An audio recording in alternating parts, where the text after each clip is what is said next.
무대 이 정도 섰으면은 덜 떨릴만 한데 항상 서도 떨리는 것이 또 하나님 앞에서 말씀 전하는 자리인 것 같습니다. 그동안 잘 지내셨나요? 네, 이렇게 응답해 주시니까 감사합니다. 하나님께서 오늘 예배 가운데 함께 하십니다. 우리의 마음을 만져주시고 충만케 하시고 하나님의 나라를 이 땅 가운데 보여줄 수 있는 하나님의 사람들 우리를 만들어 주십니다. 오늘도 그 하나님을 기대하며 이렇게 한번 믿음으로 고백하겠습니다. 잘 되고 있습니다. 기대가 됩니다. 놀라운 일이 일어납니다. 하나님을 바라는 자에게 놀라운 일이 일어날 것을 믿습니다. 저는 오늘 로마서 8장 18절 말씀으로 고통에서 영광으로라는 제목으로 말씀을 함께 나누기를 원합니다. 고통의 무게에 대해 한번 생각해 보셨습니까? 고통의 무게가 있다면 얼마나 되겠습니까? 지금 만약에 여러분들이 고통 가운데 있다면 그 무게는 얼마나 되겠습니까? 제가 고통에 대해서 특별히 묵상하는 가운데 저에게 생각난 그런 일이 있었는데요. 2014년 저희가 시작하면서 특별 새벽 기도가 밧델에서도 있었고 벨뷰에도 있었는데요. 1월 둘째 주간에 벨뷰 처소에서 이제 특별 새벽가 있었습니다. 특별 새벽 기도가 있었는데요. 1월 6일 월요일 첫째 날 이제 특별 새벽 기도를 벨뷰에서 잘 마쳤어요. 공동체 목사님, 우리 담임 목사님과 같이 은혜 가운데 잘 마쳤어요. 그리고 새벽 기도 끝나고 한 장로님께서 자신의 댁으로 이제 초청하셔서 초대받고 맛있는 아침 식사와 교제를 나눴어요. 근데 그 아침 교제 가운데 제 속에 좀 불편해짐을 좀 느꼈어요. 배 아래쪽에서 좀 불편해지는 거예요. 제 생각에 뭐 먹은 것이 얹혔나? 체했나? 그 정도로 그렇게 간단하게 생각했는데 이제 그 모임 끝에 이제 집으로 무사히 돌아왔는데 집에서 갑자기 뱃속이 막 요동치면서 너무 아픈 거예요. 고통이 일어나는 거예요. 말로 그 전까지 경험하지 못했던 그런 막 고통이 일어나는 거예요. 저는 제가 참 잘 참는다고 그렇게 생각했는데요. 그날은 정말 바닥에서 떼굴떼굴 굴렀어요. 제 아내가 처음엔 장난하는 줄 알더라고요. 근데 사태의 심각성을 깨닫고 이제 놀라기 시작했어요. 그래서 어떻게 해요? 이제 생각나는 게 의사 선생님 생각나더라고요. 저희 교회에 계셨던 의사 선생님 생각나서 전화를 걸었죠. 이런 상황이다. 그래서 이제 의사 선생님이 이제 오라 그러더라고요. 이제 가서 이제 여러 가지 진단을 하더니 그분 생각에 죽을 병은 아니라고 생각됐나 봐요. 그것이 신장 결석이다라고 이렇게 생각됐는지 그냥 좀 안일하시더라고요. 막 다른 사람 분들 막 듣더니 이제 엑스레이 옆에 가서 다른 클리닉에 엑스레이 찍어보라 그러더라고요. 그래서 너무 아픈 거예요. 너무 아파서 그 엑스레이 찍으러 가서 거기 클리닉 가서도 막 거기서 떼굴떼굴 굴렀어요. 사람이 있든지 없든지가 너무 아파서 떼굴떼굴 굴르고 엑스레이를 찍어보니까는 정말 3mm 정도 되는 돌이 양쪽 신장에서 발견된 거예요. 그것이 고통의 원인이었습니다. 그래서 너무 아프니까 어떻게 해요? 의사분이 뭐 다른 길은 없다고 진통제를 처방해 주셔서 그거를 먹었어요. 먹었는데 그거를 먹었는데 너무 아픈 거예요. 그래서 타이레놀을 또 2알을 먹었어요. 그래서 4일 동안을 고통 가운데 있었던 기억이 있습니다. 그때는 무슨 생각밖에 없었냐면 이 고통이 언제 없어지나, 언제 사라지나 그 생각밖에 없었어요. 이런 고통의 경험이 어찌 저뿐이겠습니까? 우리가 이 세상을 살아가면서 겪는 고통들은 수도 없을 거예요. 한국의 대한통증학회라는 곳이 있어요. 그곳에서 이제 설문조사를 했는데요. 통증 환자들, 이제 고통을 호소하는 고통이 있는 그 환자들 말하는 거죠. 그 환자들 중에 44% 정도가 우울증 증상이 나타난대요. 아픈 게 너무 괴로워서 우울증이 나타난대요. 그러면서 거기에 60% 정도는 수면 장애, 잠을 못 자는, 아파서 잠을 못 자는 일이 일어난대요. 더 나아가서 40%는 기억력 감퇴가 또 일어난다 그래요. 그러면서 더 정말 심각한 거는 35%나 된 환자가 한 번 정도는 자살 충동을 느꼈다라고 이렇게 제 설문조사에 나와 있는데요. 얼마나 고통이 힘들었으면 생명을 끊고 싶겠습니까? 우리가 살아가면서 우리가 느끼는 그 고통의 무게가 얼마나 큽니까? 우리 가운데도 힘든 분들 많이 있죠. 때로 신방 가면은 정말 어떻게 해도 참 해결하기 힘든 일들 가운데 있는 분들이 있어요. 건강적으로, 또 정신적으로, 또 때로는 의사의 어떤 암의 어떤 말기 그런 선고를 받고 정말 하나님이 부르실 날을 기다리는 그런 분들도 계세요.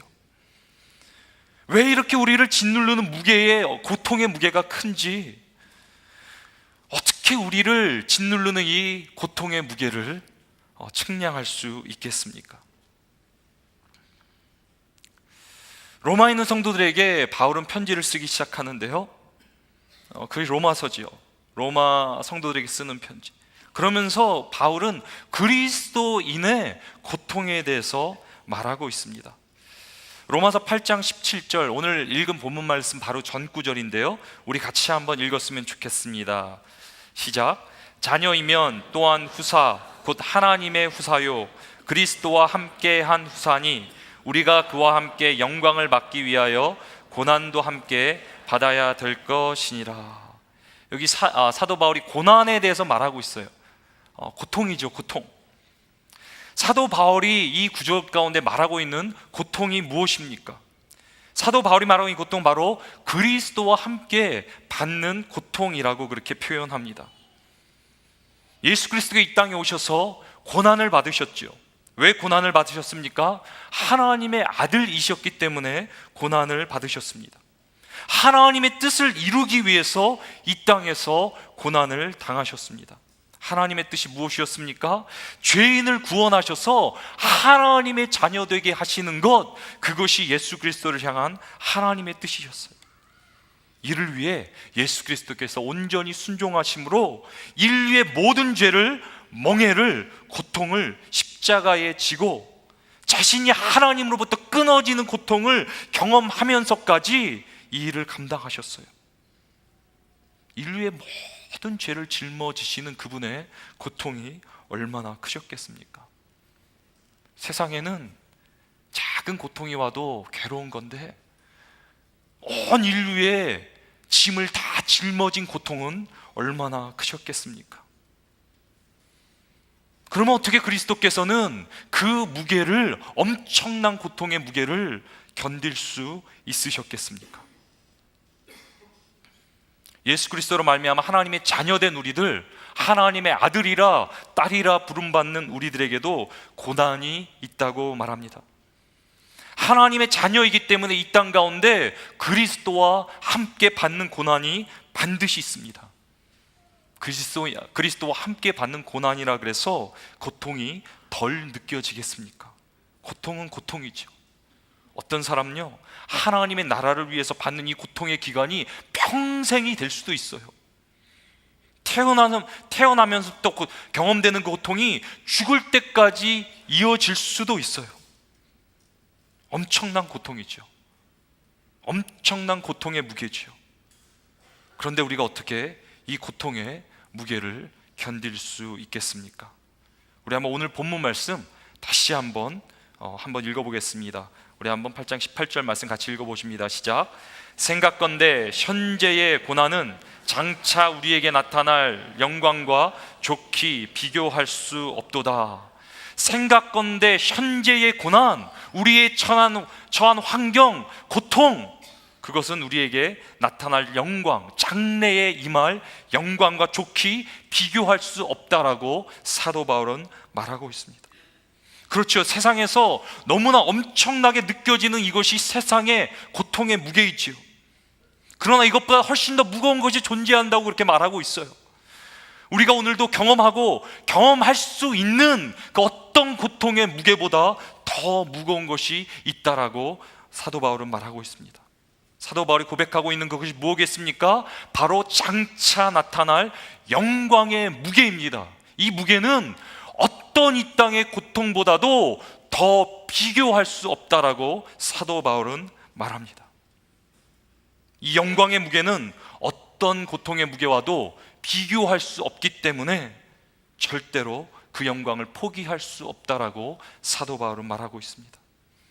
이 영광의 무게가 바로 예수 그리스도가 고통을 견딜 수 있었던 이유 또한 우리가 그리스도와 함께 고통을 견딜 수 있는 오직 이유일 것입니다. 그렇다면 바울이 말하고 있는 그 영광은 도대체 어떤 영광입니까? 우리 한번 로마서 8장 19절 같이 한번 읽어보십니다. 시작. 피조물에 고대하는 바 하나님의 아들들에 나타나는 것이니. 고통에 대해서 말하고요, 영광에 대해서 말하고, 영광이 훨씬 더 비교할 수 없을 만큼 영광의 무게가 크다라고 말하면서 그 다음에 나오는 것이 뭐예요? 피조물에 대해서 말해요. 곧 온 자연 만물이 하나님의 사람들, 하나님의 아들들을 간절히 기다린다라고 말하는데요, 무슨 말입니까? 장차 우리에게 임할 그 영광은 온 피조물에 영향을 미칠 정도의 중요한 사건이 될 것이라는 것입니다. 그렇다면 이 영광이 무엇이길래 이렇게 중요합니까? 왜 자연 만물이 하나님의 아들들을 간절히 기다리고 있습니까? 우리 한번 창세기 3장 17절 말씀 같이 한번 18절 같이 읽어보겠습니다. 시작. 땅은 너로 인하여 저주를 받고 너는 종신토록 수고하여야 그 소산을 먹으리라. 땅이 내게 가시덤불과 엉겅퀴를 낼 것이라. 하나님께서 모든 만물을 창조하셨죠. 자연 만물을 창조하셨는데 무슨 일이 일어났습니까? 지음을 받은 바로 그 후에 저주를 받았어요. 모든 자연 만물은 저주 아래 거하게 되었습니다. 왜 저주를 받았습니까? 바로 아담이 죄를 범했기 때문에 저주가 임했습니다. 아담의 범죄 이후 하나님께서 모든 만물까지도 저주하셨습니다. 그리고 그 저주의 결과가 무엇입니까? 로마서 8장 20절 같이 한번 읽어보십니다. 시작. 피조물이 허무한데 굴복하는 것은 자기 뜻이 아니요 오직 굴복해야 하는 이로 말미암음이라. 하나님께서 만물을 저주하셨는데 그 뒤에 일어난 일이 뭐예요? 허무한데 굴복하게 되었다. 모든 만물이 허무한데 굴복하게 되었다. 무슨 말입니까? 그들의 존재의 의미가 사라졌다라는 거예요. 하나님께서 그들을 어떤 목적을 가지고 지으셨는데 그들의 존재 가치가, 창조의 목적이 사라졌다라는 거예요. 하나님께서 모든 만물을 하나님의 영광을 드러내도록 창조하셨는데 그 창조의 목적을, 존재의 의미가 상실되었다라는 거예요. 더 나아가 무엇입니까? 8장 21절 22절 같이 읽습니다. 시작. 그 바라는 것은 피조물도 썩어짐의 종노릇한 데서 해방되어 하나님의 자녀들의 영광의 자유에 이르는 것이니라. 피조물이 다 이제까지 함께 탄식하며 함께 고통한 것을 우리가 아나니. 또 어떻게 되었어요? 창조의 목적, 존재의 의미만 잃어버린 것이 아니라, 상실된 것이 아니라 썩어짐을 경험하게 돼요. 모든 자연 만물은 썩어지게 되었어요. 죽음을 피할 수 없게 되었어요. 존재의 의미도 잃어버리고 썩어진 운명에 처한 자연들, 모든 만물이 지금 뭐라고 표현되어 있어요? 탄식하며, 함께 탄식하며 함께 고통한다라고 말해요. 그러면서 누구를 기다려요? 하나님의 자녀들의 영광을 기다린다. 간절히 기다린다. 탄식하며 고통 가운데 하나님의 자녀들의 영광을 기다린다라고 오늘 말씀은 기록하고 있습니다. 여기 나오는 고통이란 말은 그저 아픈 것이 아니라 산모의 해산의 고통을 의미합니다. 산모가 고통 가운데 너무 힘들지요. 너무 고통스럽죠. 그런데 그 가운데 소망이 있죠. 아이가 태어날 것이라는 그런 소망, 그런 것처럼 자연이 마치 산모가 해산하는 고통을 겪는 것처럼 그렇게 고통을 겪고 있는데 어떤 소망 하나를 붙들고 그렇게 고통하며 신음한다라고 말해요. 그것이 바로 뭐예요? 하나님의 자녀들의 영광. 왜 그렇습니까? 그 영광의 날이 어떤 날이길래, 우리 하나님의 자녀들의 영광이 임하는 날이 어떤 날이길래 이 피조물들, 모든 창조된 만물들이 하나님의 자녀들의 영광의 날을 간절히 기다리고 있습니까? 그날에 어떤 일이 일어납니까?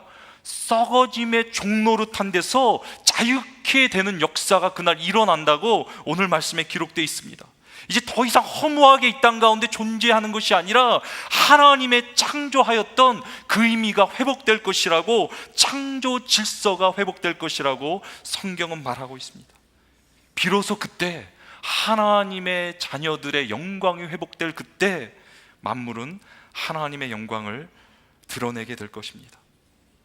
그 자연 만물의 회복을 바라보면서 이사야 선지자는 이렇게 기록합니다. 이사야서 11장 6절에서 9절, 우리가 옛날에 같이 노래도 불렀던 그런 가사가 담겨있는 그런 구절인데 같이 한번 읽어보겠습니다. 시작.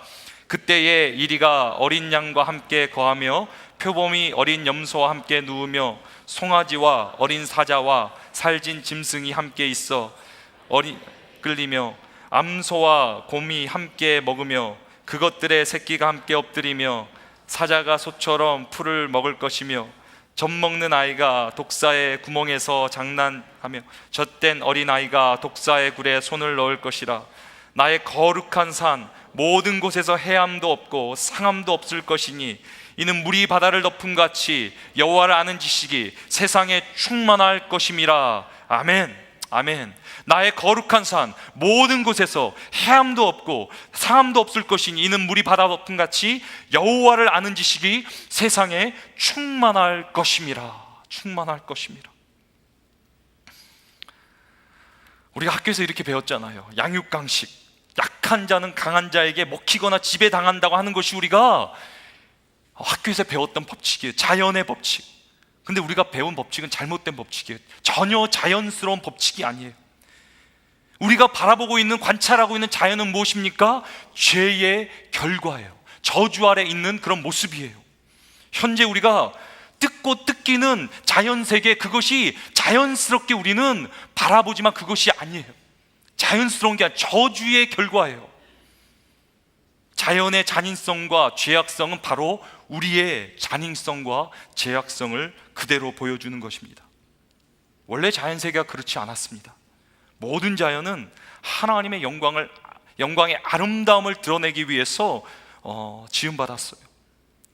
혹시 오늘 집에 애완견이나 무슨 애완동물을 키우시는 분 집에 가서 한번 곰곰이 눈을 쳐다보면서 걔에게 한번 물어보세요. 네가 정말 바라는 게 뭔지. 하나님 말씀하시잖아요. 모든 창조물이 지금 간절히 바란대요. 하나님의 자녀의 영광의 그날을 기다린대요. 그들이 그저 물고 뜯고 뜯기는 것이 그들이 원해서 가는 것이 아니라 양육강식처럼 세상에 잔인하고 그런 무자비한 일들이 자연 가운데 있는 것이 그들이 원하는 것이 아니라 그들은 그날 하나님의 자녀의 영광의 날을 기다린다 그래요. 하나님의 놀라운 통치, 사랑의 통치가 회복되는 하나님의 그 계획이 완성되며 하나님의 창조의 원리, 섭리가 회복되는 그날, 온 자연 만물이 탄식함으로 고통 가운데 하나님의 자녀들의 영광을 기다리고 있습니다. 온 자연 만물이 그렇게 애타게 기다리며 또 누가 그 영광을 기다립니까? 바로 우리들이죠. 우리들이 그 영광의 당사자들 아닙니까? 우리가 바로 영광의 날을 간절히 우리가 사모하며 기다리지요. 우리 한번 로마서 8장 23절 같이 한번 읽어보십니다. 시작. 이뿐 아니라 또한 우리 곧 성령의 처음 익은 열매를 받은 우리까지도 속으로 탄식하여 양자 될 것 곧 우리 몸의 구속을 기다리느니라. 피조물들 뿐만 아니라 우리들도 탄식함으로 간절함으로 기다린다. 성령 받은 우리들, 성령의 처음 익은 열매를 받은 우리들까지도 간절히 기다린다. 그것이 뭐예요? 여기 뭐라고 표현되어 있어요? 양자 될 것, 곧 우리 몸의 구속을 기다린다. 양자 될 것. 하나님께 우리 양자 삼아 주셨지. 그러나 하나님의 자녀로 완전하게 되어질 그날, 우리의 몸에 완전한 구속이 이루어지는 그날 우리가 간절히 기다린다는 거예요. 이걸 영어로 redemption of our body, 우리의 완전한 구속, 몸의 구속이 일어나는 그날. 그래서 우리가 구원의 완성, 그리고 그걸 영화라고 그렇게 우리가 말하죠. 영화롭게 우리가 변하는 것. 그 구원이 어떻게 완성됩니까? 로마서 8장 11절에 이렇게 기록되어 있습니다. 같이 읽겠습니다. 시작. 예수를 죽은 자 가운데서 살리신 이의 영이 너희 안에 거하시면 그리스도 예수를 죽은 자 가운데서 살리신 이가 너희 안에 거하시는 그의 영으로 말미암아 너희 죽을 몸도 살리시리라. 아멘. 아멘. 예수를 죽은 자 가운데 살리신 이의 영이, 성령님께서 예수를 살리신 그 영이 너희의 죽을 몸도 살리시리라. 아멘. 아멘. 죽음에서의 죽음이 삶의 끝이 아니라 죽은 뒤에 죽은 몸에 부활이 있다라는 겁니다. 영광스러운 몸을 입을 거라 그럽니다. 우리가 소망하는 것이 바로 이것입니다. 부활의 영광, 부활의 영광. 이 땅의 어떤 것과도 비교할 수 없는, 이 땅의 우리의 어떤 고통과도 우리가 겪고 있는 것과 비교할 수 없는 그 영광, 부활의 영광, 부활의 영광.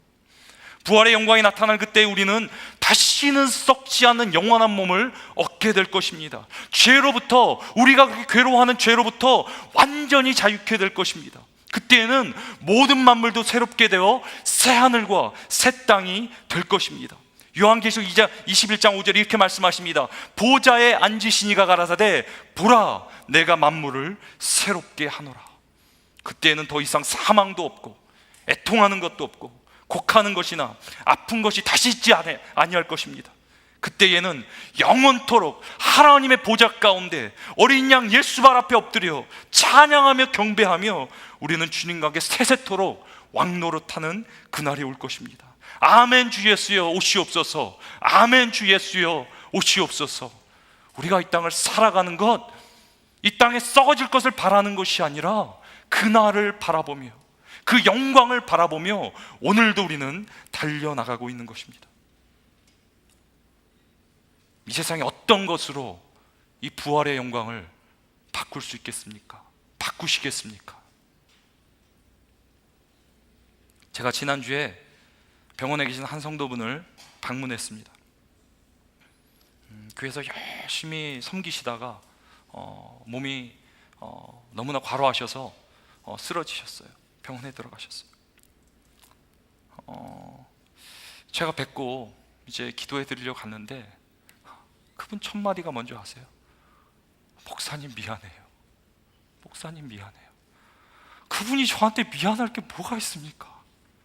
교회를 이렇게 그렇게 충성하셨고 섬기셨고, 그러면서 그분이 저한테 이으면서 말하는 말씀이 뭐냐면 혹여나 하나님의 영광을 가렸을까 죄송합니다.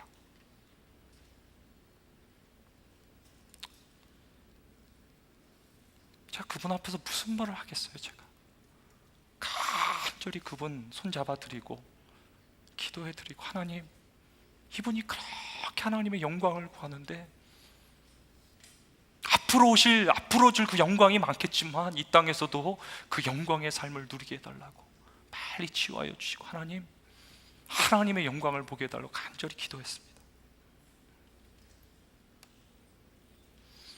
사도 바울이 누구입니까? 고린도서에 사도 바울이 겪었던 모든 환난과 고통에 대해서 이렇게 적어 내려가고 있는데요. 고린도서 11장 23절부터 제가 한번 읽어드리겠습니다.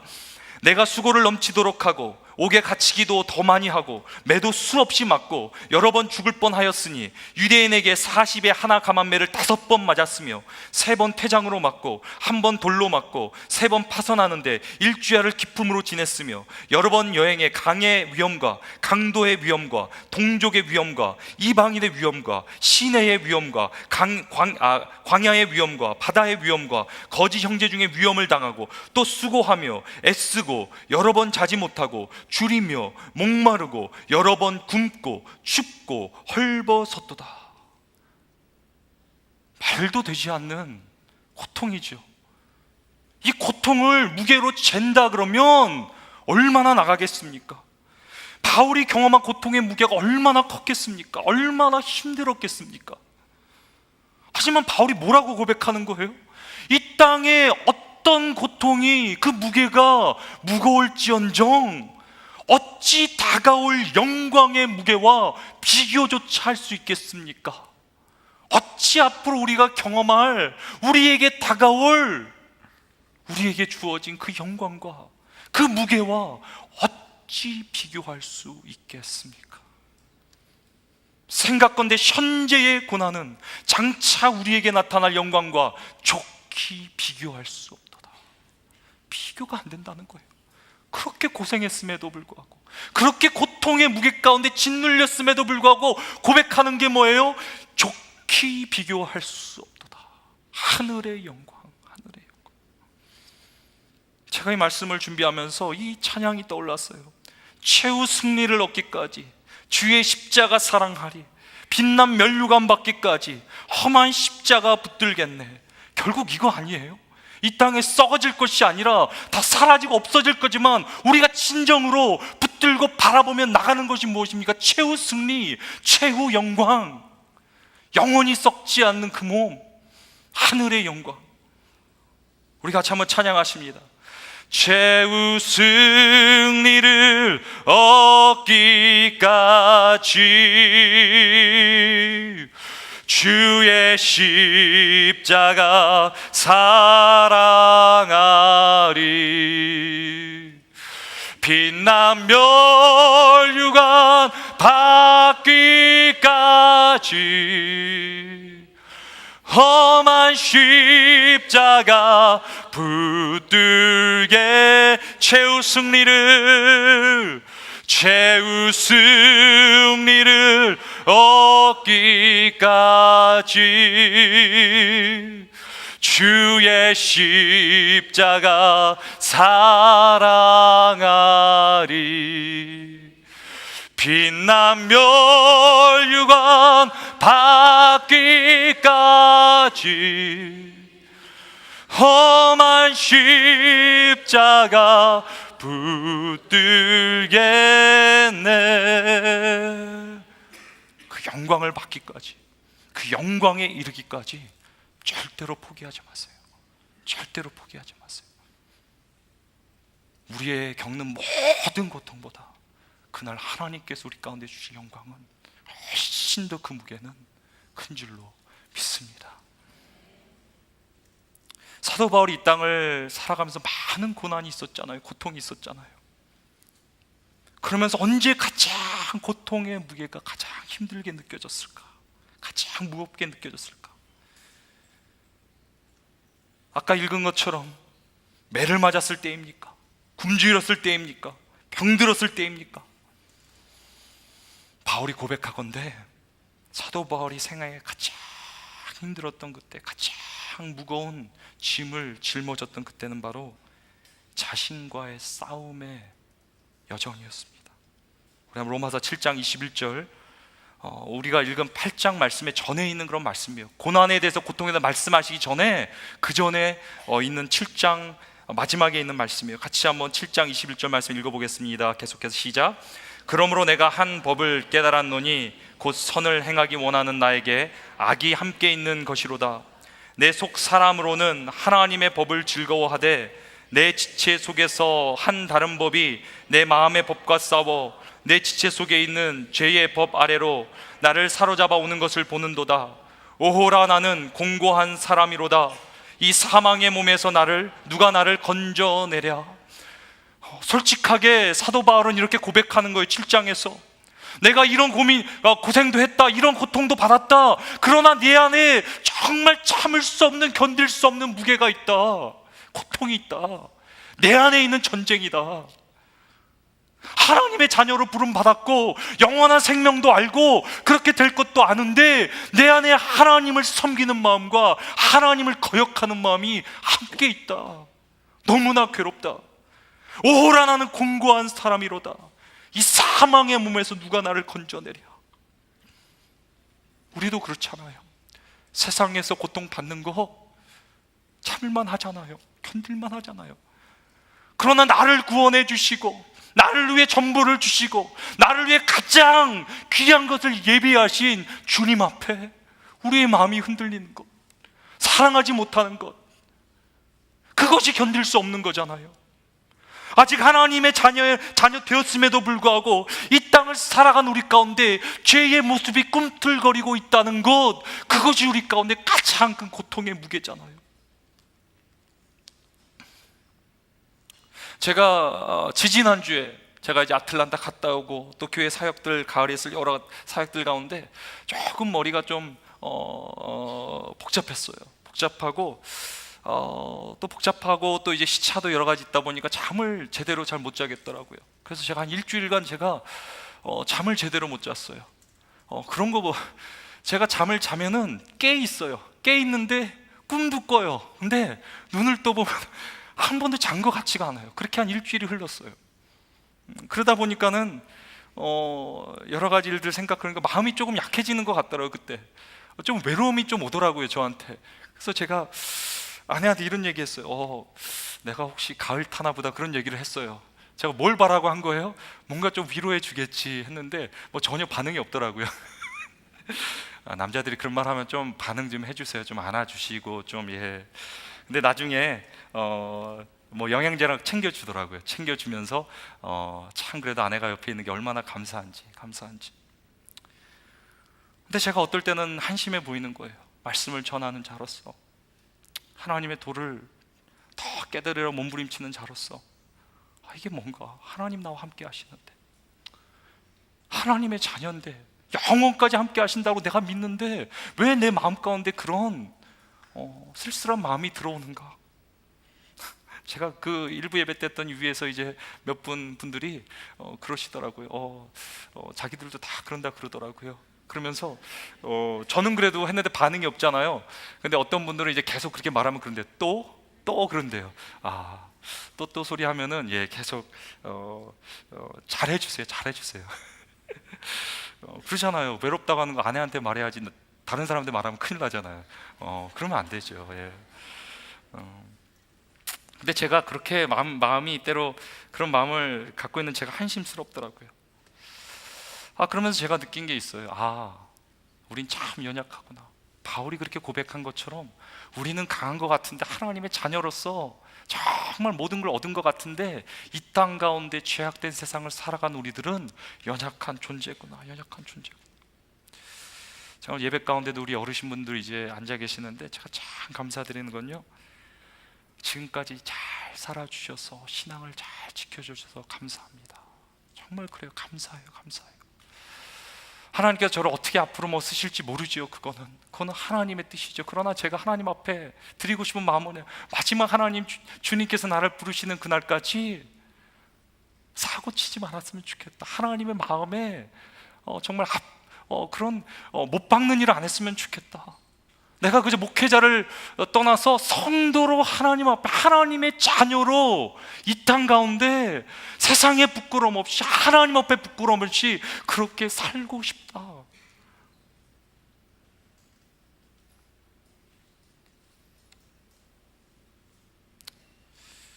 하나님의 자녀로도 이 땅 가운데 그렇게 부끄러움 없이 살기가 참 힘든 세상이 된 것 같아요. 우리는 그렇게 연약한 존재들이에요. 영원한 생명을 얻었고 하나님의 자녀 되었다 그럼에도 불구하고 우리 가운데 연약함이 있어요. 근데 그 연약함을 누가 아셨어요? 하나님께서 아세요. 그러면서 우리 가운데 누구를 보내주세요? 성령님을 보내주세요. 그래서 우리 가운데 그런 마음이 연약해질 때 누구를 찾아야 돼요? 성령님을 붙들고 찾아야 돼요. 그러면 성령님께서 도와주세요. 로마서 8장 26절 그 뒤에 구절에 이런 말씀이 있습니다. 26절에서 27절 같이 한번 읽어보십니다. 시작. 이와 같이 성령도 우리의 연약함을 도우시나니 우리가 마땅히 빌 바를 알지 못하나 오직 성령이 말할 수 없는 탄식으로 우리를 위하여 친히 간구하시느니라. 마음을 감찰하시는 이가 성령의 생각을 아시나니 이는 성령이 하나님의 뜻대로 성도를 위하여 간구하심이니라. 아멘. 로마서 8장에 탄식이라는 단어가 3번 나옵니다. 처음에는 누가 탄식해요? 자연 만물이 탄식해요. 자신들의 구원을 바라보며, 그날을 바라보며 탄식해요. 그 다음에 누가 탄식합니까? 우리들이 탄식하죠.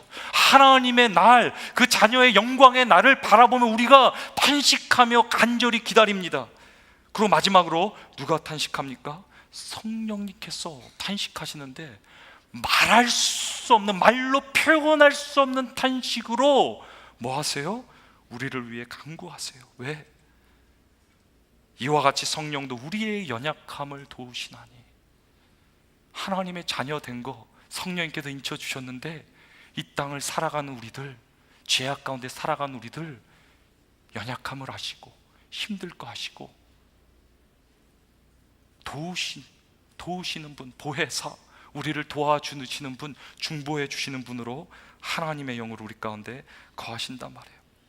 그러면 하나님께서 그 말할 수 없는 탄식으로 우리를 위해서 간구하시는데요, 여기 보면은 27절에 뭐라고 나와 있어? 하나님의 뜻대로 성도를 위하여 간구하심이라. 하나님의 뜻대로. 그럼 하나님의 뜻이 무엇이었습니까? 우리로 하나님의 자녀 되는 것, 그것을 이루는 것, 구원을 완성하는 것, 그것이 하나님의 뜻이잖아요. 그래서 성령님께서 우리 가운데 연약함을 도우시면서 어떻게 하십니까? 로마서 8장 14절 같이 한번 읽어보십니다. 시작. 무릇 하나님의 영으로 인도함을 받는 그들은 곧 하나님의 아들이라. 너희는 다시 무서워하는 종의 영을 받지 아니하였고 양자의 영을 받았으므로 아바 아버지라 부르짖느니라.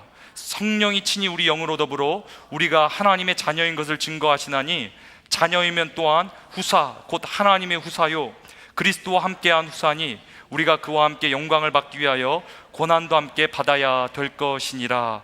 아멘. 아멘. 여기서 하나님의 사람이 누구라고 나와 있어요? 하나님의 자녀? 성령님의 인도하심을 받는 자가 하나님의 아들이라 그렇게 말해놨는데요. 그 하나님께서 그 성령님께서 우리에게 어떻게 말씀하세요? 계속 말씀하시는 게 뭐냐면 우리로 하나님의 자녀인 것을 계속해서 증거하신다 그래요. 우리가 때로 이 땅에 힘들지요, 흔들리지요. 내가 정말 그리스도인 맞나? 내가 정말 하나님의 자녀 맞나? 구원받은 거 맞나? 흔들리는 그때 성령님께서 계속 말씀하신다는 거. 그리고 성령님의 인도하심을 따르는 자가 하나님의 자녀라고 하는데 성령님이 뭐라고 말씀하세요? 너는 확실한 하나님의 아들이야, 딸이야, 하나님의 자녀야. 어떤 것도 세상에서 하나님의 사랑으로부터 우리를 끊을 자가 없어.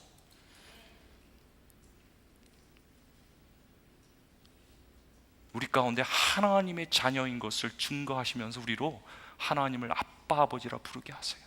아빠 아버지라. 그러면서 무엇입니까? 하나님의 자녀이기 때문에 우리 가운데 주실 그 상속 영광의 무게를 알게 하세요. 그 영광의 무게로 말미암아 우리가 누릴 앞으로 그 영광으로 말미암아 우리는 비로소 이 땅의 고난을, 고통을 이길 수 있는 것입니다.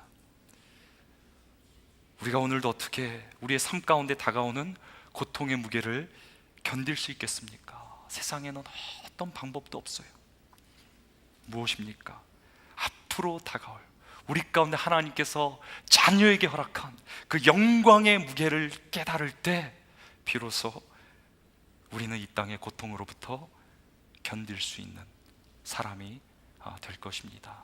저 여러분들 축복합니다. 정말 이 땅에 썩어질 것, 없어질 것이 아니라 하늘의 소망을 두고 오늘도 힘있게 살아가는 하나님의 사람들로 살아가시기를 주님의 이름으로 축원합니다. 같이 기도하겠습니다. 하나님 감사합니다. 성령님 감사합니다. 오늘도 우리 가운데 인치시며 너는 내 아들이라 딸이라 증거하여 주심을 감사드립니다. 하나님, 우리가 이 땅을 바라보며 세상의 고통의 무게에 눌려 사는 것이 아니라 하늘의 영광, 하늘의 영광, 하나님께서 자녀에게 허락한 그 영광을 바라보며 붙들며 오늘도 이 땅 가운데 그 하나님의 영광을 증거하는 인생 되게 하여 주시옵소서.